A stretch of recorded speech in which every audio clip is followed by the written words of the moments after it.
Hi friends, welcome to my YouTube channel science for railways. మనం RRB జేఈకి సంబంధించిన CBT 1లోని PYQ క్వశ్చన్స్లో 30 science క్వశ్చన్స్ని మనం discuss చేసుకుంటూ వస్తున్నాం కదా. ఈరోజు మనం 18th డిసెంబర్ రోజు జరిగిన ఫస్ట్ షిఫ్ట్ పేపర్ గురించి మనం డిస్కస్ చేసుకుందాం. 18th డిసెంబర్ ఫస్ట్ షిఫ్ట్లో మనకి టోటల్గా 30 సైన్స్ క్వశ్చన్స్ అనేవి ఉన్నాయి. సో వాటన్నిటినీ కూడా క్వశ్చన్ బై క్వశ్చన్ డిస్కస్ చేసుకుంటూ వెళ్దాం. సో ఏఎల్పికి సంబంధించి, టెక్నీషియన్కి సంబంధించి, జేఈకి సంబంధించి, పారామెడికల్కి సంబంధించి అన్ని ఎగ్జామ్ డేట్స్ వదిలేశాడు. ఓకేనా? సో మనం జేఈకి సంబంధించి సైన్స్ క్వశ్చన్స్ మాట్లాడుకోవడం చాలా ప్లస్ అయింది.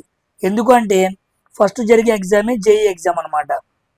కాబట్టి జేఈ సిబిటి 1లో ఏ రకమైన క్వశ్చన్స్ అడిగాడు అన్న విషయం మనం మొత్తం 9 షిఫ్ట్లు 9 పేపర్లు మాట్లాడేసుకుంటే క్లియర్గా జేఈ ఎగ్జామ్ సిబిటి 1 రాసే వాళ్ళకి చాలా ఈజీగా ఉండిద్ది. ఓకేనా? సో ఇక్కడ ఈ 3 పేపర్లు నేను ఫినిష్ చేయగానే ఇక్కడ నేను ఏఎల్పి మొదలు పెడతాను. ఏఎల్పితో పాటు టెక్నీషియన్ ఈ రెండు ప్యారల్గా చెప్పుకుంటూ వెళ్తాను. ఎందుకంటే ఫిబ్రవరి 16 ఆ టైంలో ఏఎల్పి ఉంది, టెక్నీషియన్ ఏమో మార్చి 3వ తారీఖులో ఉంది. సో టెక్స్ట్ బుక్లో ఉన్న క్వశ్చన్స్ కానీ బయట ఉన్న క్వశ్చన్స్ కానీ అన్ని క్వశ్చన్స్ని ఏరుకొచ్చి ప్రతి క్వశ్చన్ని డీప్గా మాట్లాడుకుంటూ వెళ్తాం. ఇక మనకి తెలియని క్వశ్చన్ అంటూనే ఉండదు. ఆ లెవెల్లో మనం ప్రిపరేషన్ చేసుకుంటూ ముందుకు వెళ్దాం. కంపల్సరీగా మీకు సైన్స్ అనేది చాలా ఈజీ అయిపోయింది. Full out of full score మీరు ఈజీగా పెట్టేయచ్చు. కాబట్టి సైన్స్ గురించి మీరు ఏం భయపడాల్సిన పని లేదు. వస్తున్న ప్రతి డైలీ వీడియోని మీరు చూడండి, దాని నుంచి ఎంతో కొంత నేర్చుకొని నోట్స్ ప్రిపేర్ చేసుకోండి. ఓకేనా? మధ్యలో కాన్సెప్చువల్ వీడియోలో కూడా మధ్యలో మాట్లాడుకుంటూ వెళ్దాం. సో ఇక ఆలస్యం చేయకుండా ఈరోజు మన వీడియోలోనికి వెళ్దాం.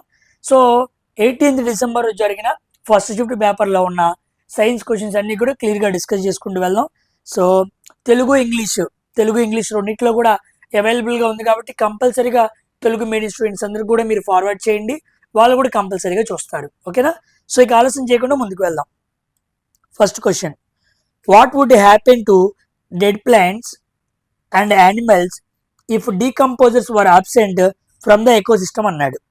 ఒక పర్యావరణ వ్యవస్థలో విచ్ఛిన్నకారులు లేకపోతే చనిపోయిన మొక్కలు మరియు జంతువులకి ఏం జరుగుతుంది అన్నాడు. సో డెడ్ ప్లాంట్స్, యానిమల్స్ ఇవి రెండు కూడా డీకంపోజర్స్ చేస్తే ఏమవుతాయి? విచ్ఛిన్నం అవుతాయి అన్నమాట. ఒకవేళ అదే లేవనుకోండి, డీకంపోజర్స్ అంటే ఇక్కడ ఏంటి అర్థం? బ్యాక్టీరియా, ఫంగై ఇవి డీకంపోజర్స్. చనిపోయిన మొక్కలు కానీ చనిపోయిన జంతువులు కానీ భూమిలో విచ్ఛిన్నం చేసి వాటిని భూమిలో కలిపేస్తాయి అన్నమాట. ఓకేనా? ఒకవేళ అవే లేవనుకోండి ఏమైంది? They would persist, the natural replacement of soil would be hindered. అవి అలాగే కొనసాగుతాయి మరియు నేల సహజంగా పునరుజ్జీవనం పొందడం అనేది ఆటంకపరచబడుతుంది. ఎందుకు అంటే ఈ చనిపోయిన జీవులు, చనిపోయిన మొక్కలు నేలలోనికి వెళ్ళాలి, నేలలో అవి నేలకి బలాన్ని ఇవ్వాలన్నమాట. సో చనిపోయిన ప్రతిదీ కూడా భూమిలో కలిసిపోవాలి. అలా కలిస్తేనే మంచిది. కలవలేదనుకోండి నేల సహజంగా రిప్లేస్మెంట్ అవ్వటం కష్టం అన్నమాట. పునరుజ్జీవనం చెందడం చాలా కష్టం. So first option is the correct answer. ఓకేనా? సో ఇది ఎన్విరాన్మెంట్ నుంచి అడిగిన క్వశ్చన్ అనమాట. ఇంకా బాగా చెప్పాలి అంటే ఫుడ్ చైన్ ఆ ఫుడ్ వెబ్ దగ్గర ఉండిద్ది అనమాట. ఇంకోటి మనం న్యూట్రిషన్ కింద కూడా మాట్లాడుకోవచ్చు. దీన్ని న్యూట్రిషన్ టాపిక్లో సాప్రోఫైటిక్ అంటాం మనం. ఓకేనా? చనిపోయిన వాటి మీద బతికే వాటిని ఏమంటారు? సాప్రోఫైటిక్ న్యూట్రిషన్ అంటారు. దాంట్లో ఎగ్జాంపుల్స్గా బ్యాక్టీరియా, ఫంగై ఈ రెండు కూడా వస్తాయి అన్నమాట. Coming to second question, the potential difference versus current plot for a conducting wire is a straight line, the slope of the line అన్నాడు. ఒక వాహక తీగకు సంబంధించి పొటెన్షియల్ భేదం మరియు విద్యుత్ ప్రవాహం మధ్య గీసిన గ్రాఫ్ ఒక సరళ రేఖగా ఉంటుంది. ఓకే, ఈ రేఖ యొక్క వాలునే స్లోప్ అంటారు. మనకు కింది దేన్ని తెలియజేస్తుంది అని అడిగాడు. ఇదిగోండి, ఇది వోల్టేజ్, ఇది కరెంట్. ఇలా గీసాం కదా మనం స్లోపు, దీని స్లోప్ అంటాం. ఈ సరళ రేఖ, ఈ స్ట్రైట్ లైన్ మనకి ఏం తెలియజేస్తుంది అంటే రెసిస్టెన్స్ ఆఫ్ ది వైర్ని తెలియజేస్తుంది అనమాట. Resistance of the wire. So తీగ యొక్క నిరోధకత్వం అనేది మనకి ఆ లైన్ ద్వారా తెలుస్తుంది. కాబట్టి fourth option is the correct answer. ఓకేనా పాయింట్? Very very important. దీన్నే మనం ఎక్కడ చదువుకున్నాం, వెలాసిటీ టైం గ్రాఫ్లో కూడా చదువుకున్నాం. ఇది ఓమ్స్ లాకి సంబంధించిన గ్రాఫ్ కూడా గుర్తుపెట్టుకోండి. ఓకేనా. ఇక్కడ వోల్టేజ్ 0, కరెంటు 0 అయిపోయింది అనుకోండి, రెసిస్టెన్స్ కూడా 0 అయింది. అందుకే దీన్ని ఆరిజిన్ పాయింట్ అంటారు, 0,0. నేను లాస్ట్ టైం కూడా ఇలాంటి క్వశ్చన్ ఎక్స్ప్లెయిన్ చేశాను. ఓకేనా. Coming to third question. Which of the following reactions is an example of precipitation reaction? క్రింది ప్రతి చర్యలలో ఏది అవక్షేప చర్యకు ఉదాహరణ అన్నారు. ప్రెసిపిటేషన్ రియాక్షన్ అంటే డబుల్ డిస్ప్లేస్మెంట్ రియాక్షన్ అయి ఉండాలి. చూద్దాం. ఇది కాదు, ఇది న్యూట్రలైజేషన్, ఇది కాదు, ఇది కూడా కాదు. ఎస్, ఇదిగోండి NaCl and AgNO3, sodium chloride and silver nitrate అనమాట. ఇవి రెండు చర్య జరిపినప్పుడు sodium nitrate and silver chloride form అయింది. ఓకేనా, గుర్తుపెట్టుకోండి, very very important.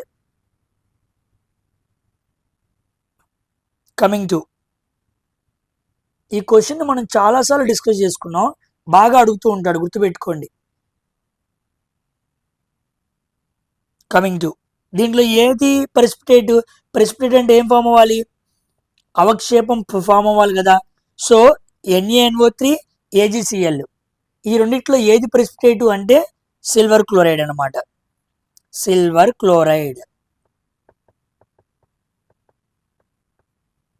Silver chloride very very important. It is insoluble in water, white precipitate అనమాట. Coming to fourth question. What is the reason for CFC free refrigerators being manufactured for use throughout the world? ప్రపంచవ్యాప్తంగా ఉపయోగం కోసం CFC రహిత రిఫ్రిజిరేటర్లను తయారు చేయడానికి కారణం ఏంటి? ఇప్పుడు తయారు చేస్తున్న రిఫ్రిజిరేటర్ అండ్ ఫ్రిడ్జెస్లో CFC ఫ్రీ అంటే అవి క్లోరోఫ్లోరోకార్బన్స్ని విడుదల చేయవు. ఎందుకు క్లోరోఫ్లోరోకార్బన్స్ని విడుదల చేయని రిఫ్రిజిరేటర్లను తయారు చేస్తున్నారు అంటే, CFC అనేది ఒక సింథటిక్ కెమికల్ అనమాట. అది ఓజోన్ పొరను ఏం చేస్తుంది, క్షీణింపజేస్తుంది. It depletes the ozone layer. కాబట్టి ఇలాంటి CFCలు ఇంకా బాగా ఎక్కువ రిలీజ్ అయినాయి అనుకోండి, ఓజోన్ లేయర్ డిప్లీషన్ బాగా పెరిగిపోయింది. దానివల్ల గ్లోబల్ వార్మింగ్ ఎక్కువగా పెరిగిపోయే అవకాశం ఉంది. డైరెక్ట్గా యూవీ రేస్ భూమి మీదకి వచ్చి స్కిన్ మీద పడి మనుష్య మనుగడ భూమి మీద కష్టం అయిపోయింది అనమాట. కాబట్టి CFC క్లోరోఫ్లోరోకార్బన్స్ రిలీజ్ అవ్వకుండా ఫ్రిడ్జ్లు తయారు చేస్తున్నారు. ఓకేనా, వెరీ వెరీ ఇంపార్టెంట్ అనమాట. Coming to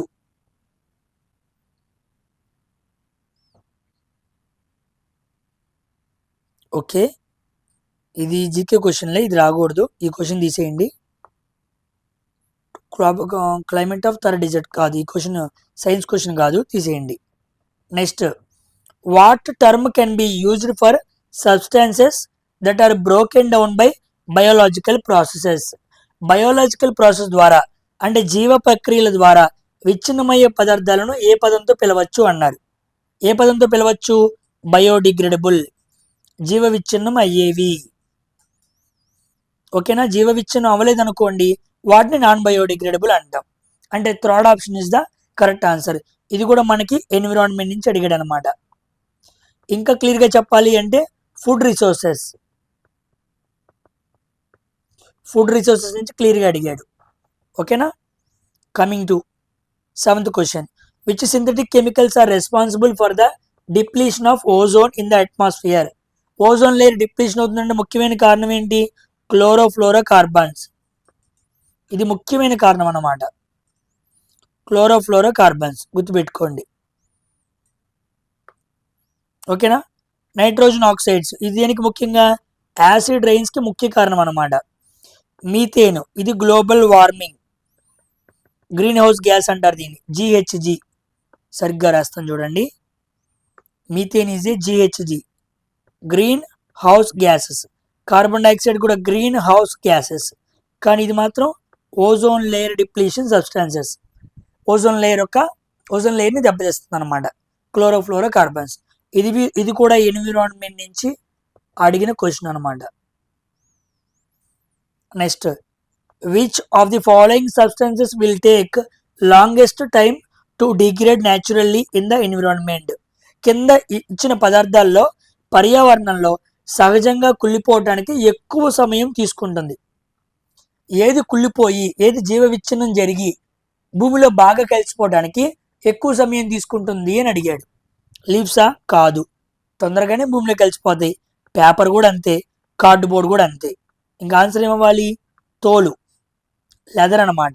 so leather will take more time or longest time to degrade naturally in the environment. సహజంగా ఒక తోలు, అది జంతు తోలు కానీ లేకపోతే ఏదైనా సరే, ఎక్కువ టైం పట్టిద్ది అనమాట భూమిలో డీకంపోజ్ అవడానికి. ఓకేనా? So second option is the correct answer. Which attribute of a paper cup makes it better than plastic cup for our environment? మన పర్యావరణానికి ప్లాస్టిక్ కప్పు కంటే పేపర్ కప్పు మెరుగ్గా కనపడుతుంది. ఎందుకు? ఏ లక్షణం వలన అన్నాడు. అది నాన్ బయోడిగ్రేడబుల్? కాదు, అది బయోడిగ్రేడబుల్. పేపర్ కప్పు ఈజీగా భూమిలో విచ్ఛిన్నం అయిపోతుంది కాబట్టి paper cup is more better than plastic cup.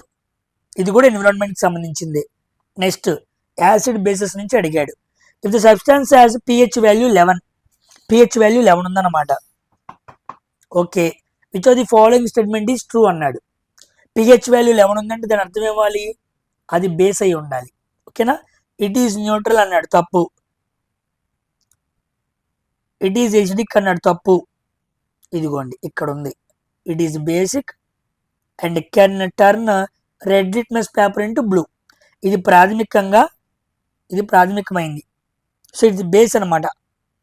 ఎరుపు రంగు లిట్మస్ కాగితాన్ని నీలం రంగులోకి మారుస్తుంది అనమాట. ఓకేనా? గుర్తుపెట్టుకోండి, బేస్ ఇప్పుడు ఏం చేస్తుంది? రెడ్ లిట్మస్ పేపర్ని బ్లూ కలర్లోకి మారుస్తుంది. ఒకవేళ బ్లూ లిట్మస్ పేపర్ అనేది రెడ్ కలర్లోకి మారింది అనుకోండి, అది యాసిడ్ అనమాట. ఓకేనా? లిట్మస్ పేపర్ యొక్క సహజమైన కలర్ అంటే అది న్యూట్రల్ సొల్యూషన్ ఎలా ఉండిద్ది అంటే పర్పుల్ కలర్లో ఉండిద్ది, కానీ బ్లూగా బేస్లోను రెడ్గా యాసిడ్లోను కనపడుతూ ఉండిద్ది. It is a indicator whether the solution is acidic or basic అని చెప్పడానికి వాడే ఒక సూచిక లాంటిది అనమాట. So C option is the correct answer. ఓకేనా? Coming to if 3 resistors 6 ohms 3 ohms 2 ohms connected in parallel, total equivalent resistance అంతా అన్నాడు. 6, 3, 2 మొత్తం రెసిస్టర్లు ఎలా ఉన్నాయి? ప్యారల్లో ఉన్నాయి. సో 6, 3, 2 సింపుల్గా చేసామనుకోండి, ఎల్సిఎం అంతా 6, 6 1 6, 3 6, 2 3 6, 6 మొత్తం కలిపితే 6, 1 ohm అనమాట. మనం టైమ్ అండ్ వర్క్లో చేస్తాం కదా, ఎఫిషియన్సీ బేస్డ్, అలా కూడా చెప్పచ్చు. లేకపోతే 1/6, 1/3 + 1/2 అని కూడా చేయొచ్చు అనమాట. Your wish. నెక్స్ట్ 12వ question. When 2 elements react to form compound, ఇది కూడా కెమికల్ రియాక్షన్స్ నుంచి అడిగిన క్వశ్చనే. ఇట్ ఈస్ క్లాసిఫైడ్ అన్నాడు. 2 మూలకాలు చర్య జరిపి ఒక సమ్మేళనాన్ని ఏర్పరిచినప్పుడు దాన్ని ఏమని పిలవాలన్నాడు. ఇంకేముంది? Combination reaction. ఓకేనా? A plus B gives rise to AB. Coming to 13వ question. Why is monitoring pH crucial for understanding the impacts of acid rain on soil and water ecosystems అన్నాడు. ఆమ్ల వర్షం నేల మరియు నీటి పర్యావరణ వ్యవస్థలపై చూపే ప్రభావాలను అర్థం చేసుకోవడానికి pHని పర్యవేక్షించడం ఎందుకు చాలా ముఖ్యం? యాసిడ్ రైన్ యొక్క pH వాల్యూ <5.6 ఉండిద్ది. దాని pH వాల్యూని మనం అనాలిసిస్ చేయలేదు అనుకోండి, యాసిడ్ రైన్ భూమి మీద పడి వేటిని ప్రభావితం చేసిద్ది? సాయిల్ని ప్రభావితం చేసిద్ది, వాటర్ని ప్రభావితం చేసిద్ది. ఎలాగా? 4th ఆప్షన్ అనమాట. యాసిడ్ రైన్ ఏం చేస్తుంది? pH వాల్యూ డిక్రీజ్ చేస్తుంది. Decreases the pH value, harming the aquatic life and soil. ఓకేనా? ఆమ్ల వర్షం pHని తగ్గిస్తుంది. దానివల్ల జలచరాలు అంటే నీటిలో బతికే జీవులు నేల పోషక లభ్యత అంటే నేలలో ఉండే పోషకాలు రెండు ఏమైపోతాయి? దెబ్బతింటాయి. అందుకే పొలాలు సరిగ్గా పండవు. చెరువుల్లోనూ నదుల్లోనూ ఉన్న చేపలు ఏమైపోతాయి? ఆక్వాటిక్ లైఫ్ కూడా మంచి డేంజర్ అనమాట. ఏంటది? Acid rain. కాబట్టి వాటిని పర్యవేక్షించాలి. ఎప్పుడు ఎంత pH వాల్యూ కలిగి ఉంటుంది, అది ఎంత ప్రమాదం కలిగజేస్తుంది అన్న ఐడియా మనకు ఉండాలన్నమాట. ఓకేనా? సో యాసిడ్ అంటేనే pH వాల్యూ ఎలా ఉండాలి, తక్కువ ఉండాలి.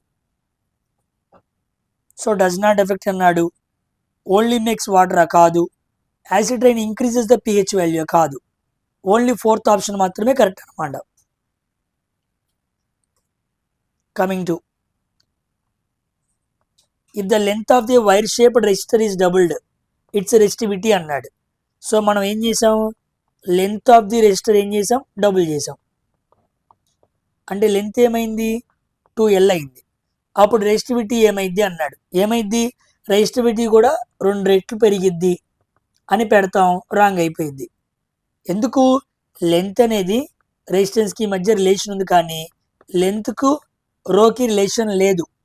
కాబట్టి లెంత్ను నువ్వు ఏమైనా చేసుకో, ఓకేనా, పొడవును నువ్వు ఏమైనా మార్చుకో, అది రెసిస్టివిటీ మీద ఎటువంటి ప్రభావితం చూపించదు. కాబట్టి the same remains the same, అది అలాగే ఉంటుంది. ఏది, రెసిస్టివిటీ అనగా రో అనమాట. ఓకేనా, గుడ్ క్వశ్చన్. కన్ఫ్యూజన్లో మనం తప్పు పెట్టే అవకాశం ఉంది. Next, Fleming right hand rule is applicable in the case of. Fleming యొక్క కుడి చేతి నియమం దేనికి ఉపయోగపడుతుంది, ఎలక్ట్రిక్ జనరేటర్స్కి. ఇది పెట్టుకోండి, రైట్ హ్యాండ్ అంటే జనరేటర్, లెఫ్ట్ హ్యాండ్ అంటేనేమో మోటార్. నెక్స్ట్ క్వశ్చన్, 16వ క్వశ్చన్ చూడండి. A copper wire has the resistance of 10 ohms, R equal to 10 ohms. Okay, if it is replaced with a wire of the same material and length. Okay, length ఏమీ మారలేదు, same material కూడా ఏమీ మారలేదు. But wise the cross sectional area. Okay, area ఏమైంది, 2 రెట్లు పెరిగింది. ఓకేనా, so ఆర్కి ఏరియాకి రిలేషన్ ఎలా ఉండిద్ది, ఇన్వర్స్లీ ప్రపోర్షనల్గా ఉండిద్ది. ఇప్పుడు ఏరియా ఏమైంది, 2 రెట్లు పెరిగింది. ఏరియా పెరిగితే రెసిస్టెన్స్ ఏమవ్వాలి, తగ్గాలి. ఎంత, R/2. అంతే కదా, 2 రెట్లు పెరిగితే 1/2 వంతు తగ్గాలి. 3 రెట్లు పెరిగితే 1/3 తగ్గాలి. 4 రెట్లు పెరిగితే 1/4 తగ్గాలి. 5 రెట్లు పెరిగితే 1/5 తగ్గాలి. ఇప్పుడు 2 రెట్లు అన్నాడు కాబట్టి 1/2 తగ్గాలి. R వాల్యూ ఎంత ఇచ్చాడు, 10. 10/2 ఎంత, 5. So answer is 5. సింపుల్. ఇన్వర్స్లీయా డైరెక్ట్లీయా అండ్ రిలేషన్ పట్టుకుంటే నువ్వు మొత్తం సాల్వ్ చేయాల్సి, ఫార్ములా మొత్తం వేసుకోవాల్సిన పని ఏమి కూడా లేదు, సింపుల్గా సాల్వ్ చేసేయచ్చు. Next, which of the following can be broken down by biological process. Broken down biological అన్నాడు. అల్యూమినియం ఫాయిల్ జీవ విచ్ఛిన్నం చేయలేము, జీవక్రియల ద్వారా విచ్ఛిన్నం చేయొచ్చు అనమాట. ఏదని అడిగాడు. మిల్క్ ప్యాకెట్లు ప్లాస్టిక్, జీవ విచ్ఛిన్నం చేయలేం. ప్లాస్టిక్ బాటిల్స్ ప్లాస్టిక్, జీవ విచ్ఛిన్నం చేయలేం. కూరగాయల తొక్కలు వెజిటేబుల్ పీల్స్, ఇవి ఈజీగా వాతావరణంలో డిగ్రేడ్ అయిపోతాయి. ఓకేనా, సో బయోలాజికల్గా మనం వాటిని ఏం చేయొచ్చు, జీవ విచ్ఛిన్నం చేయొచ్చు. So 4th option is the correct answer. Environment based question అనమాట. Coming to 18th question, magnetism నుంచి అడిగాడు. స్టేట్మెంట్ ఆధారితంగా అడిగింది అనమాట. In which direction does the force act on a conductor placed in a magnetic field in electric motor అన్నాడు. Okay, force ఒక మోటార్లో force అనేది ఒక కండక్టర్ని తీసుకెళ్లి మ్యాగ్నెటిక్ ఫీల్డ్లో పెట్టినప్పుడు అది ఫోర్స్ని ఎక్స్పీరియన్స్ చేస్తుంది. ఓకేనా, ఆ ఫోర్సు కరెంట్కి మ్యాగ్నెటిక్ ఫీల్డ్కి ఎలా ఉండిద్ది అని అడిగాడు. ఇన్ ద డైరెక్షన్ ఆఫ్ కరెంటా, కాదు. ఇదిగోండి, second option is the correct answer అనమాట. చూడండి, చూద్దాను. ఇది ఫోర్సు, ఇది మ్యాగ్నెటిక్ ఫీల్డ్, ఇది current. FBI force, magnetic field, current. ఈ 3 పారామీటర్స్ ఉంటాయి. మూడిటికి మధ్య యాంగిల్ ఎంత ఉండిద్ది, 90 degrees ఉండిద్ది. అంటే ఒకదానికొకటి ఎలా ఉంటాయి, పర్పెండిక్యులర్గా ఉంటాయి. సో విద్యుత్ ప్రవాహానికి మరియు అయస్కాంత క్షేత్రానికి లంబంగా ఉండిద్ది. ఏంటది, ఫోర్స్. కాబట్టి ఫోర్స్ని మ్యాగ్నెటిక్ ఫీల్డ్లో పెట్టినప్పుడు అది ఎలా ఉండిద్ది అని అడిగాడు. అది కరెంట్కి మ్యాగ్నెటిక్ ఫీల్డ్కి లంబంగా ఉండిద్ది, పర్పెండిక్యులర్గా ఉండిద్ది అని గుర్తుపెట్టుకోండి. ఆ మూడు కూడా పర్పెండిక్యులర్గా వేరుగా ఉంటాయి అన్నమాట. వాటి మధ్య యాంగిల్ ఎప్పుడు 90 degrees ఉండాలి. ఓకేనా, ఇదంతా మనం మ్యాగ్నెటిజంలో క్లియర్గా మాట్లాడుకున్నాం.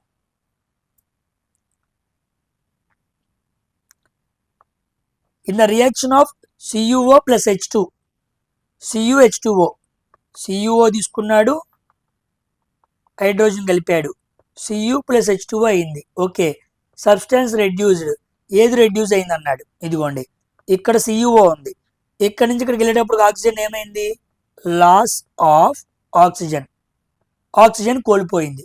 ఆక్సిజన్ కోల్పోయింది ఎవరు, CuO. కాబట్టి CuO ఏమైంది, రెడ్యూస్ అయింది. ఇది కాదు, ఇది కాదు, ఇది కాదు, ఇది అనమాట. చాలామంది ఇది పెడతారు అడవుళ్ళు Cu అని, కాదు CuO. ఓకేనా, రెడ్యూస్ అయింది CuO, అది రెడ్యూస్ అయింది అనమాట. కమింగ్ టు 20వ question, which of the following represents the combination reaction. Combination reaction ఏది అని అడిగారు. ఓకేనా, ఏంటిది కాంబినేషన్ రియాక్షన్, ఇది కాదు, డీకంపోజిషన్ లాగా ఉంది, డబుల్ డిస్ప్లేస్మెంట్, డీకంపోజిషన్ లాగా ఉంది. ఇదిగోండి A ప్లస్ B, AB. కాబట్టి ఫస్ట్ ఆప్షన్, ఇది మాత్రం మనకి ఏమవ్వాలి, కాంబినేషన్ రియాక్షన్ అవ్వాలి. ఓకేనా, next question, a solution has 12 pH value, pH value 12 ఉంది. Which ion concentration is higher in the solution. ఒక ద్రావణం ఒక pH వాల్యూ 12 ఉంటే ఈ ద్రావణంలో ఏ అయాన్ సాంద్రత ఎక్కువగా ఉండిద్ది అన్నాడు. pH వాల్యూ 12 ఉందంటే అది ఏమవ్వాలి, బేసిక్ అవ్వాలి, బేస్ అవ్వాలి. బేస్ అంటే ఏముంటాయి ఎక్కువ, OH మైనస్ అయాన్స్ అనేవి ఎక్కువ ఉంటాయి అన్నమాట. సో ఇది కాదు, ఇది కాదు, yes, only OH minus ions అనేవి ఎక్కువ ఉంటాయి. H ప్లస్ ఎక్కువ ఉంటేనేమో యాసిడ్, OH మైనస్ అయాన్స్ ఎక్కువ ఉంటేమో బేస్ అనమాట. ఓకేనా, నెక్స్ట్ 22వ question, why do iron filings arrange themselves in a pattern around bar magnet. ఇనుప రజనను అంటే ఐరన్ ఫైలింగ్స్ అన్నమాట, మొక్కలు, ఇనుప మొక్కలని బారయస్కాంతం చుట్టూ ఒక నమూనాలో ఎందుకు అమర్చబడి ఉంటుంది అంటే, ఒక బార్ మ్యాగ్నెట్ దగ్గరికి ఇనుప మొక్కల్ని తీసుకొచ్చి పడేస్తే అవన్నీ కూడా ఒక అమరికలో కనెక్ట్ అయి ఉంటాయి. ఎందుకు అలా ఉన్నాయి, ఎందుకంటే బికాస్ ఆఫ్ మ్యాగ్నెటిక్ ఫీల్డ్, అయస్కాంత క్షేత్రం కారణంగా. ఎందుకు అంటే ఐరన్, బార్ మ్యాగ్నెట్, ఐరన్ కూడా మ్యాగ్నెటిక్ ప్రాపర్టీస్ ఉంటాయి. ఒక మ్యాగ్నెట్కి ఇంకో మ్యాగ్నెట్ దగ్గర తీసుకొచ్చినప్పుడు వాటి మధ్య ఏం ప్రొడ్యూస్ అవుతాయి, మ్యాగ్నెటిక్ ఫీల్డ్ లెన్స్ అయినా వస్తాయా లేదా. కాబట్టి ఐరన్ ఫైలింగ్స్ మ్యాగ్నెట్ దగ్గర తీసుకొస్తే అవి అయస్కాంత క్షేత్ర కారణంగా ఒక ప్యాటర్న్ ఏర్పాటు చేస్తాయి. అవి ఇలా ఉంటాయి అన్నమాట. అయస్కాంత రేఖ బలరేఖలు మనం చూసాం కదా, ఇమాజినరీ లైన్స్ అనమాట అవి. So coming to 23rd question, what happens to the resistance of a most of the conductors as their temperature increases. నిన్నే చెప్పాను మీకు, టెంపరేచర్ పెంచితే రెసిస్టెన్స్ ఏమైంది, పెరుగుతుంది. దేనికి, కండక్టర్స్కి. సో టెంపరేచర్ ఇంక్రీజెస్, రెసిస్టెన్స్ కూడా ఏమైంది, ఇంక్రీజ్ అవుతుంది. ఓకేనా, వెరీ వెరీ ఇంపార్టెంట్. ఇక్కడ ఇంకో పాయింట్ కూడా జాగ్రత్త నేర్చుకోండి, ఇది వేటికి, కండక్టర్స్కి. ఓకేనా, కండక్టర్స్కి మాత్రమే అనమాట. కానీ ఇట్ బికమ్ జీరో దేనికి, సూపర్ కండక్టర్స్. సూపర్ కండక్టర్స్లో అసలు రెసిస్టెన్స్ ఏమైపోయింది, జీరో అయిపోయింది, గుర్తుపెట్టుకోండి. ఇట్ డిక్రీజెస్ అన్నాడు, ఇది దేనికి, insulators, insulators and semi conductors. It remains the same. Remains the same దేనికి? ఎల్లాయిస్కి అండ్ స్పెషల్ మెటీరియల్స్కి అనమాట.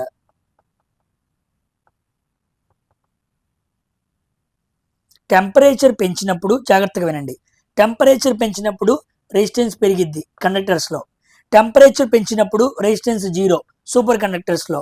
టెంపరేచర్ పెంచినప్పుడు రెసిస్టెన్స్ తగ్గిద్ది దేంట్లో? ఇన్సులేటర్స్లో, సెమీ కండక్టర్స్లో. టెంపరేచర్ పెంచినప్పుడు రెసిస్టెన్స్ సేమ్ అలాగే ఉండిద్ది వేట్లో, కొన్ని ఎల్ఐస్లో, కొన్ని స్పెషల్ మెటీరియల్స్లో. అందుకే దీన్ని పాజిటివ్ టెంపరేచర్ కోఎఫిషియంట్ అంటారు.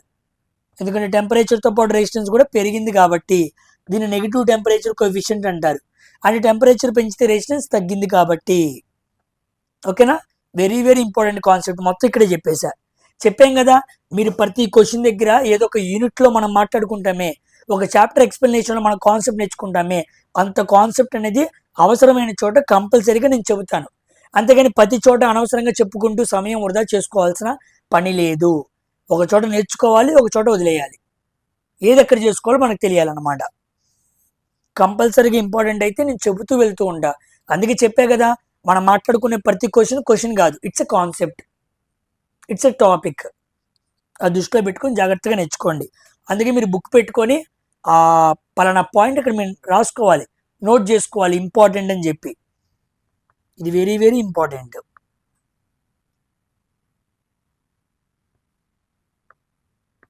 Coming to 24th question. What role of green plants and certain bacteria play in ecosystem? Food చైన్లో మనం చదువుకుంటాం అన్నమాట. ఓకేనా? గ్రీన్ ప్లాంట్స్, బ్యాక్టీరియా ఇవి రెండు దేని కిందకు వస్తాయి? డీకంపోజర్సా? కాదు. పరాన్నజీవులు, పారాసైట్సా? కాదు. ప్రొడ్యూసర్స్ ఉత్పత్తి చేసేవన్నమాట. సో ప్రొడ్యూసర్స్ అనేవి మనకి ఫస్ట్ ట్రాపిక్ లెవెల్లో ఉంటాయి. ఫస్ట్ ట్రాపిక్ లెవెల్లో ఉండేవి అవి. దానికి ఎందుకు మనకి ఎగ్జాంపుల్స్గా ప్లాంట్స్ వస్తాయి, కొన్ని బ్యాక్టీరియా కూడా వచ్చింది అనమాట.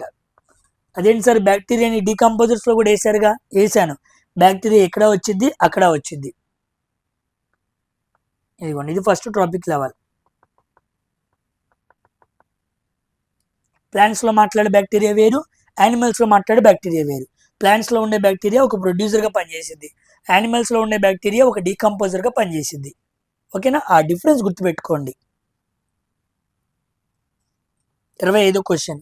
Which of the following will cause the greatest increase in power dissipation of a given resistor? ఇది క్వశ్చన్. అంటే ఇచ్చిన నిరోధకతకి విద్యుత్ దుర్వినియోగంలో అత్యధిక పెరుగుదలకు ఈ కింది వాటిలో ఏది కారణం అవుతుంది అన్నాడు. అంటే సింపుల్గా చెప్పాలి అంటే పవర్ బాగా పెరగాలి అంటే దేన్ని పెంచాలి అని అడిగాడు.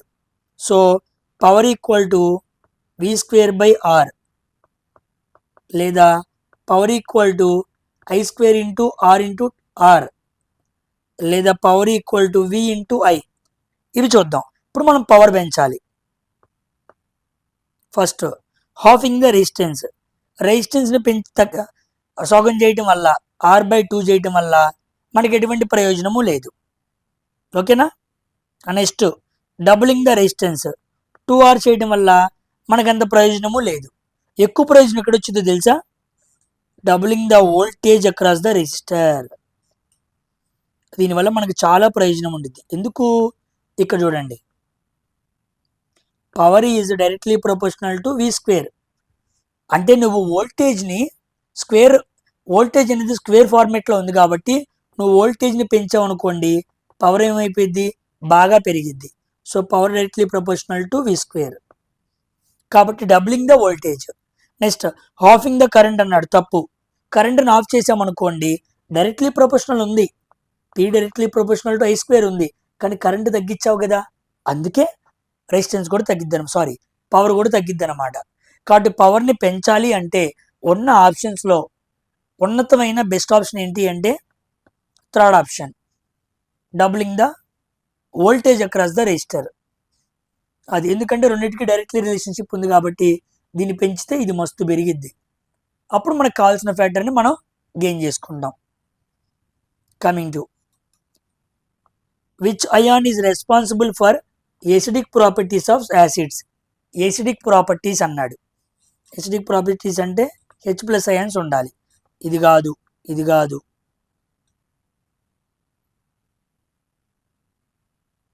ఇది కూడా కాదు. ఓకే, ఈ ఆప్షన్ తప్పుగా వచ్చింది. H+ అయాన్స్ అనమాట. H+ అయాన్స్ లేదా H3O+ అయాన్స్ ఇవి ఎక్కువగా ఉంటే అది యాసిడ్ ప్రాపర్టీస్ని రిప్రజెంట్ చేస్తుందని అర్థం. ఆమ్లతత్వాన్ని, ఆమ్ల లక్షణాలను చూపించేది H+ అయాన్స్ అనమాట. ఓకేనా, గుర్తుపెట్టుకోండి. 27.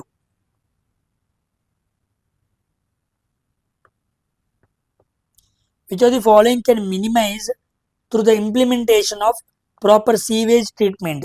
సరైన మురుగునీటి శుద్ధిని అమలు చేయడం ద్వారా దేన్ని తగ్గించవచ్చు అన్నాడు. మురుగునీరు అన్నాడు అంటే ఎయిర్ కాదు, నాయిస్ కాదు, సాయిల్ కాదు, వాటర్ పొల్యూషన్ అనమాట. ఓకేనా. సో మురుగునీరుని మనం చక్కగా శుద్ధి చేసుకుంటే ఏమైంది, వాటర్ పొల్యూషన్ మనం కంట్రోల్ చేసుకోవచ్చు. రీసెంట్గా స్వచ్ఛ సర్వేక్షణ అవార్డ్స్లో మనకి ఇండోర్ వచ్చింది కదా. ఎప్పుడు ఇండోర్ టాప్ ఉండిద్ది, ఎప్పటి నుంచో టాప్గా ఉంటుంది. అయితే రీసెంట్గా ఇండోర్లో వాటర్ పొల్యూట్ అయ్యి 6 నెలల పిల్లలు ఎంతోమంది చచ్చిపోయారు. 10 మందో 11 మందో చనిపోయినట్టు ఉంది. చూసారా, స్వచ్ఛ సర్వేక్షణలో టాప్గా ఉంది, కానీ అక్కడ వాటర్ పొల్యూట్ ద్వారా చిన్నపిల్లలు చనిపోయారు అనగానే ఆ ఇష్యూ బాగా లేచిందనమాట. ఓకేనా, గుర్తుపెట్టుకోండి. కరెంట్ అఫైర్స్ చదువుతూ ఉండాలి డైలీ. చెప్పాం కదా, అడ్డా 247లో పీడిఎఫ్ వచ్చింది. ఇప్పుడు మీకు డిసెంబర్ పీడిఎఫ్ వచ్చింది అనమాట. డిసెంబర్లో చాలా కరెంట్ అఫైర్స్ జరిగినాయి తెలుసా. మనకి ప్రపంచ హాకీ కప్ జరిగింది, డెఫ్ ఒలింపిక్స్ జరిగినాయి, అదేవిధంగా నెక్స్ట్ సుల్తాన్ అజ్లాన్ షా కప్ జరిగింది, డేవిస్ కప్ జరిగింది, పురుషుల అండర్-21 హాకీ ఛాంపియన్షిప్ జరిగింది. ఓకేనా, ఇలాంటివి చాలా జరుగుతాయి. అవన్నీ బాగా అడుగుతూ ఉంటాడు, అవన్నీ మనం చూస్తూ ఉండాలన్నమాట. Next, which of the following combinations would produce precipitate అన్నాడు. ప్రెసిపిటేట్ ఏం ఫామ్ చేసిద్ది? సో NaN, ఈ రెండు చెరిజరిపినాయి అనుకోండి, NaNO3, ఇది ప్రెసిపిటేట్ కాదు, KCl ఫామ్ అయింది, ప్రెసిపిటేట్ కాదు. నెక్స్ట్ Na2S, ఇది కూడా కాదు. NaOH NaCl, ఇది కాదు. ఎస్, ఇదనమాట. గుర్తుపెట్టుకోండి, వెరీ వెరీ ఇంపార్టెంట్ ఇది. ఓకేనా. NaOH ఏమో సోడియం హైడ్రాక్సైడ్, అదేమో ఫెరిక్ క్లోరైడ్ అనమాట. Very very important. ఓకేనా. ఇక్కడ FeCl3 అని ఇదేందో స్ట్రాంగ్ బేస్, ఇదేమో స్ట్రాంగ్ బేస్. ఇక FeCl3 అంటే మనకు తెలిసిందే వీక్ యాసిడ్ సాల్ట్ అనమాట ఇది. సో FeCl3 అనేది ఒక ప్రెసిపిటేట్గా ఫామ్ అయిపోయింది. కాబట్టి ప్రెసిపిటేట్ ఫామ్ అయ్యే రియాక్షన్ అంటే మనం ఇదే పెట్టాలి. 4th option is the correct answer అనమాట. మిగతా 3 చోట్ల మనకి ఏం ఫామ్ అవ్వదు, ప్రెసిపిటేట్ అసలు ఫామ్ అవ్వదు. మీరు NaCl తీసుకోండి, KNO3 తీసుకోండి, లేదా NaOH తీసుకోండి, Na2SO4 తీసుకోండి, అక్కడ కూడా అంతే. దీన్ని సోడియం హైడ్రాక్సైడ్ అంటారు, దీన్ని సోడియం సల్ఫేట్ అంటారు. అవి రెండు సాల్యుబులే అనమాట. నెక్స్ట్ NaOH సాల్యుబులే, NaOH సాల్యుబులే, NaCl కూడా సాల్యుబులే. ఉప్పు తెలుసు కదా, ఉప్పు వాటర్లో కరిగిపోయింది కదా, కాబట్టి అన్నీ కూడా సాల్యుబులే. ఇక్కడ వచ్చిన FeCl3 మాత్రమే సాల్యుబుల్ కాదు. ఓకేనా, అది ఒక ప్రెసిపిటేట్, వెరీ వెరీ ఇంపార్టెంట్. ఇంకా చెప్పాలి అంటే దాన్ని బ్రౌన్ ప్రెసిపిటేట్ అంటారు. బ్రౌన్ ప్రెసిపిటేట్, బ్రౌన్ కలర్లో ఉండే ప్రెసిపిటేట్ అని అర్థం అనమాట. ఓకేనా. సో కెమికల్ రియాక్షన్ నుంచి అడిగిన question. Next, according to the experimental results, when does magnitude of the force on a current carrying conductor in a magnetic field becomes highest అన్నాడు. జాగ్రత్తగా చూడండి క్వశ్చన్. ఓకేనా. ప్రయోగాత్మక ఫలితాల ప్రకారం అయస్కాంత క్షేత్రంలో విద్యుత్ వాహకంపై శక్తి పరిమాణం ఎప్పుడు అత్యధికంగా ఉంటుంది అన్నాడు. సింపుల్గా చెప్పాలి అంటే ఒక కరెంట్ క్యారింగ్ కండక్టర్ని మ్యాగ్నెటిక్ ఫీల్డ్లో పెట్టాం, అప్పుడు ఫోర్సు మ్యాక్సిమంగా ఏ కండిషన్లో ఉండిద్ది అని అడిగాడు. ఓకేనా, సింపుల్ ఫార్ములా. నేను ఆ రోజు కూడా మీకు ఎక్స్ప్లెయిన్ చేసినప్పుడు ఫార్ములా కూడా చెప్పాను. దాన్ని మనం ఏమంటాం, లోరెంజ్ ఫోర్స్ అంటాం. మ్యాగ్నెటిజం చూసిన వాళ్ళకైతే ఐడియా ఉండిద్ది. F equal to BIL sine theta అని చెప్పాను. ఓకేనా. ఇక్కడ B అంటే మ్యాగ్నెటిక్ ఫీల్డ్, I అంటే కరెంట్, L అంటే length of the conductor, sine theta అంటే యాంగిల్ అనమాట. ఓకేనా. సైన్ 90 డిగ్రీస్ తీసుకోండి. అప్పుడు మ్యాక్సిమం వాల్యూ ఏమొచ్చింది, 1 వచ్చింది. అంటే ఎఫ్ వాల్యూ మ్యాక్సిమం రావాలి అంటే సైన్ వాల్యూ ఎంత ఉండాలి, 90 ఉండాలి. 90 అంటే అర్థం ఏంటి, పర్పెండిక్యులర్. అవునా కదా. ఇప్పుడు పర్పెండిక్యులర్ ఎక్కడ ఉంది, ఇదిగోండి. when the current is perpendicular to magnetic field, విద్యుత్ అనేది అయస్కాంత క్షేత్రానికి ఎలా ఉండాలి, పర్పెండిక్యులర్ గా ఉండాలి. సింపుల్. ఓకేనా. వెరీ వెరీ ఇంపార్టెంట్ అన్నమాట. సింపుల్ గా పెట్టేయచ్చు. ఫోర్స్ అనేది మ్యాక్సిమం, ఇప్పుడు ముగ్గురు హీరోలు ఉంటారని చెప్పాను, ఒకడు మ్యాక్సిమం గా ఉండాలి. ఫోర్స్ అనే హీరో మ్యాక్సిమం గా ఉండాలంటే కరెంట్ అనే రెండో హీరో, మ్యాగ్నెటిక్ ఫీల్డ్ అనే మూడో హీరో ఎలా ఉండాలి, పర్పెండిక్యులర్ గా ఉండాలి. ఓకేనా. మిగతా ఆప్షన్స్ కూడా చూద్దాం. ఇక్కడ కూడా మంచి కాన్సెప్ట్ ఉంది, చెబుతాను, జాగ్రత్తగా చూడండి. when the current is opposite to the magnetic field, current magnetic field రెండు ఎలా ఉన్నాయంట, ఆపోజిట్ గా ఉన్నాయి అన్నమాట. ఆపోజిట్ అంటే యాంగిల్ ఎంత, 180 డిగ్రీస్. సైన్ 180 డిగ్రీస్ అంత 0. కాబట్టి ఫోర్స్ కూడా ఏమైపోయింది, 0 అయిపోయింది. గుర్తుపెట్టుకోండి. ఒక కండిషన్, కరెంటు మ్యాగ్నెటిక్ ఫీల్డ్ రెండు ఎలా ఉండకూడదు, ఆపోజిట్ ఉండకూడదు. ఉంటే ఏమైద్ది, సైన్ 180 అయింది. అప్పుడు సైన్ వాల్యూ 0 అయితే ఫోర్స్ 0. ఓకేనా. ఇప్పుడు రెండో కండిషన్ చూద్దాం. when the current and magnetic field రెండు ఎలా ఉంటాయి, ప్యారల్ గా ఉంటాయి అనమాట. అంటే కరెంటు మ్యాగ్నెటిక్ ఫీల్డ్ రెండు ఎలా ఉండకూడదు, ప్యారల్ గా ఉండకూడదు. ప్యారల్ గా ఉంటే ఏమైంది, అప్పుడు సైన్ 0 డిగ్రీస్, సైన్ 0 డిగ్రీస్ ఎంత 0. అప్పుడు ఫోర్స్ కూడా ఏమైపోయింది, 0 అయిపోయింది. అప్పుడు కూడా ఉండకూడదు అనమాట. నెక్స్ట్ మూడో కండిషన్,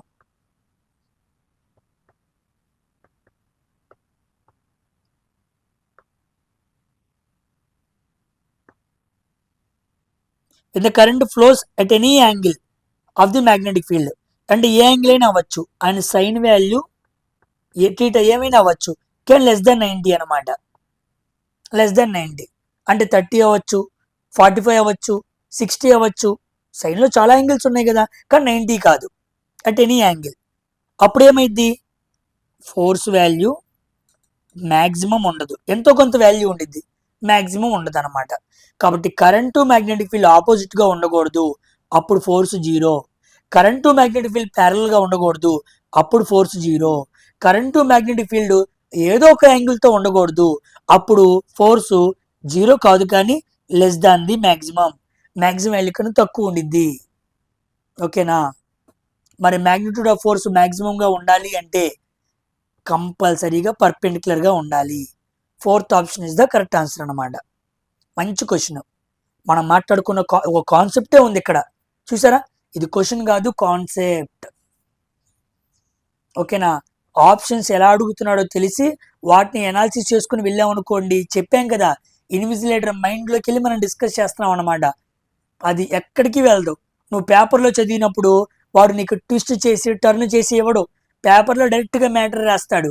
కానీ ఇక్కడ 4 ఆప్షన్లు దగ్గరగా ఇస్తాడు, అంటే 4 విధాలుగా నిన్ను పడేయాలని ట్రై చేస్తాడు. నువ్వు 4 విధాలు నేర్చుకుని వెళ్ళావు అనుకో, ఇంకెవడు పడేస్తాడు నిన్ను. ప్రతి క్వశ్చన్ సాల్వ్ చేసుకొని, ప్రతి క్వశ్చన్ అనాలిసిస్ చేసుకొని, టెక్స్ట్ బుక్లో అక్కడ క్వశ్చన్లని ఎత్తుక్కొని మనం వెళ్తుంటే ఎవడండి ఇంక పడేసేది. ఎక్కడ పోయి తప్పు, క్వశ్చన్ పోనే పోదు, రాసిస్తా పేపర్ మీద నేను. మీరు భయపడాల్సిన పనే లేదు. చెబుతున్న వీడియోలో ఉన్న ప్రతి క్వశ్చన్ని మనస్ఫూర్తిగా సబ్జెక్ట్ నేర్చుకోండి చాలు, భయపడాల్సిన పనే లేదు. ఓకేనా. ధైర్యంగా నేర్చుకోండి. అమ్మో ఏమైద్దో అన్న భయంతో అసలు నేర్చుకోవద్దు. 30th question, final question. When lead nitrate is heated, lead nitrate అంటే ఫార్ములా గుర్తుందా. లెడ్ నైట్రేట్ అంటే మనం చాలాసార్లు మాట్లాడుకున్నాం, PbNO3 టైప్స్ అనమాట. లెడ్ నైట్రేట్ హీట్ చేసాం, it decomposes to form lead monoxide వాడే చెప్పాడు PbO, nitrogen dioxide NO2 and oxygen O2. Balancing చేయట్లేదులే, మామూలుగా రాసుకున్నాను. ఓకే, అర్థమైపోయింది. లెడ్ నైట్రేట్ని వేడి చేసినప్పుడు lead monoxide, nitrogen dioxide, NO2 ఉండాలి, ఆక్సిజన్. ఓకే, విడిపోతుంది, కుళ్ళిపోతుంది కాదు, విడిపోతుంది. ఈ ప్రతిచర్య సమయంలో కనిపించే గోధుమ వాయువు అన్నాడు, అంటే గోధుమ రంగు వాయువు. The brown gas seen during the reaction అన్నాడు. So lead oxide. Lead oxide అనేది ఏంటి, నిన్నే చెప్పా మీకు, ఇది ఎల్లో కలర్లో ఉండిద్ది లేదా రెడ్ కలర్ అని చెప్పాను. నెక్స్ట్ ఆక్సిజన్, ఇది కలర్లెస్ అని చెప్పాను. ఇక మిగిలిపోయింది ఏంటి, మనకు అవుట్కమ్స్ ఏమొచ్చినాయి, PbO వచ్చింది, ఆక్సిజన్ వచ్చింది. Oxygen colourless, PbO yellow or red. ఇక నైట్రోజన్ గ్యాస్ ఏమవ్వాలి, బ్రౌన్ గ్యాస్ అవ్వాలి. సో నైట్రోజన్ గ్యాస్ కలర్ ఏంటి, brown gas. So nitrogen dioxide. ఓకేనా, గుర్తుపెట్టుకోండి. హడావుల్లో NO పెడతారు, తప్పు. NO పెట్టకూడదు, N2O పెట్టకూడదు, NO2 పెట్టాలి. ఓకేనా, very very important. Nitrogen dioxide is the brown gas that is decomposed when PbNO3 lead nitrate gets into decomposition by the heat. అందుకే దీన్ని థర్మల్ డీకంపోజిషన్ అంటారు. హీట్ సహాయంతో వేరు చేసాం కదా, దీన్ని థర్మల్ డీకంపోజిషన్ అంటారు. ఓకేనా, సో దీంతో మనం 30 క్వశ్చన్స్ కంప్లీట్ చేసుకున్నాం. కానీ ఒక చిన్న విషయం మధ్యలో ఏమైంది, ఇందాక తారి డిజర్ట్ అనే క్వశ్చన్ వచ్చింది కదా, అది జీకే క్వశ్చన్ అనమాట. సో ఆ క్వశ్చన్ మిస్ అయింది కదా, అందుకే 31వ క్వశ్చన్ చదువుతున్నా. ఆ క్వశ్చన్ కౌంట్ చేయమాకండి. ఓకేనా, ఆ క్వశ్చన్ ఏంటి అంటే, ఓజోన్ లేయర్ డిప్లీషన్ అనేది ఏ ఇయర్ నుంచి షార్ప్గా బాగా పెరుగుతూ వచ్చింది అన్నాడు. ఇది వరకు ఓజోన్ లేయర్ డిప్లీషన్ అసలు లేదు, కానీ ఏ ఇయర్ నుంచి, ఆప్షన్స్ 1950, 1980, 1960, 1970. ఇది మీకు హోంవర్క్ ఇస్తున్నాను అనమాట. మనం మాట్లాడుకోవాల్సిన 30 క్వశ్చన్లు ఒక క్వశ్చనే, కానీ అది ఆల్రెడీ నేను డిస్కస్ చేశాను ఒకసారి. ఏ ఇయర్ నుంచి ఓజోన్ లేయర్ డిప్లీషన్ అనేది బాగా షార్ప్గా జరుగుతుంది, అంటే ఓజోన్ లేయర్ బాగా థిన్గా మారిపోతుంది అనమాట. ఏ ఇయర్ నుంచి అనేది మీరు కామెంట్ సెక్షన్లో రాయండి. ఓకేనా, సో దీంతో 18th డిసెంబర్ ఫస్ట్ షిఫ్ట్ కూడా పూర్తయిపోయింది. ఫస్ట్ జరిగే JEE CBT 1 ఎగ్జామ్కి సంబంధించిన 9 పేపర్లు ఫినిష్ చేసిన తర్వాత నేను ALPకి అదేవిధంగా టెక్నీషియన్కి, ఎందుకంటే మధ్యలో 15 రోజులు మాత్రం గ్యాప్ ఉంది కాబట్టి దీంట్లో 20 క్వశ్చన్స్ ఉంటాయి, దీంట్లో 40 క్వశ్చన్స్ ఉంటాయి. 20 questions mock test series start చేస్తాను, 40 questions mock test series start చేస్తాను. దీంట్లో ప్యారల్గా చేసుకుంటూ వెళ్తాను. వీటికి సంబంధించి ఆల్రెడీ నేను PYQs చేసేసాను. ఎవరైనా చూడని వాళ్ళు ఉంటే చూడండి. దీనికి సంబంధించి ఒక పేపర్ మాత్రమే చేయాలి, అది కూడా మధ్యలో చేసి అప్లోడ్ చేస్తాను. ఓకేనా, ఆల్రెడీ PYQs పెట్టేశాను. ఇక నెక్స్ట్ నుంచి నేను పెట్టేది మాక్ టెస్ట్ అనమాట. క్వశ్చన్లు అన్నీ వెతికిన తర్వాత చాలా కష్టతరంగా ఉన్నవి, కన్ఫ్యూజ్ అయ్యాయి, ఇబ్బంది పడేవి అన్నిటినీ మోడరేటు, హార్డ్ అన్నీ పెడతాను అనమాట. అన్ని ఏరుకొచ్చి నేనే మొత్తం తీసుకొచ్చి పెడతాను. ఎక్స్ప్లెనేషన్ నుండి క్వశ్చన్ నేర్చుకోండి, ప్రతి క్వశ్చన్ సాల్వ్ చేసి వెళ్దాం. ఇక ఏ క్వశ్చన్ ఎక్కడి నుంచి ఇస్తాడో చూద్దాం, వాడు ఎక్కడి నుంచి ఎతికి తెస్తాడో తానేండి చూద్దాం. ఓకేనా, వాడు ఎక్కడి నుంచి తెచ్చినా అది మనం విన్న క్వశ్చన్, మనం మాట్లాడుకున్న క్వశ్చన్ అవ్వాలి తప్ప మనకి తెలియంది మనకి రాంది అసలు అడగకూడదు. ఆ లెవెల్లో మన ప్రిపరేషన్ స్పీడప్ చేస్తే మనల్ని ఎవడ ఆపడు, అది గుర్తుపెట్టుకోండి. ఓకేనా, సో నెక్స్ట్ వీడియోలో కలుద్దాం. మిగిలిన 2 పేపర్లు JEE మాట్లాడేసుకొని ALP అండ్ టెక్నీషియన్ మాక్ టెస్ట్లు స్టార్ట్ చేసుకుందాం. నాకు కూడా ఎప్పుడు ALP చెప్పాలా అని ఉందన్నమాట. చూద్దాం, 20 క్వశ్చన్సేగా, 40 minutes టైం పెట్టుకొని డీప్గా అనాలిసిస్ చేద్దాం. దాంట్లో ఎక్కువగా బేసిక్ సైన్స్ అడుగుతాడు, ఫిజిక్స్, కెమిస్ట్రీ. నేను కూడా ఈసారి లోపలికి వెళ్ళి కెప్లర్ లాసు, ఆ లాసు, ఈ లాసు మస్తుగా మాట్లాడతా, బాగా నేర్చుకోండి. నెక్స్ట్ వీడియోలో కలుద్దాం, బాయ్.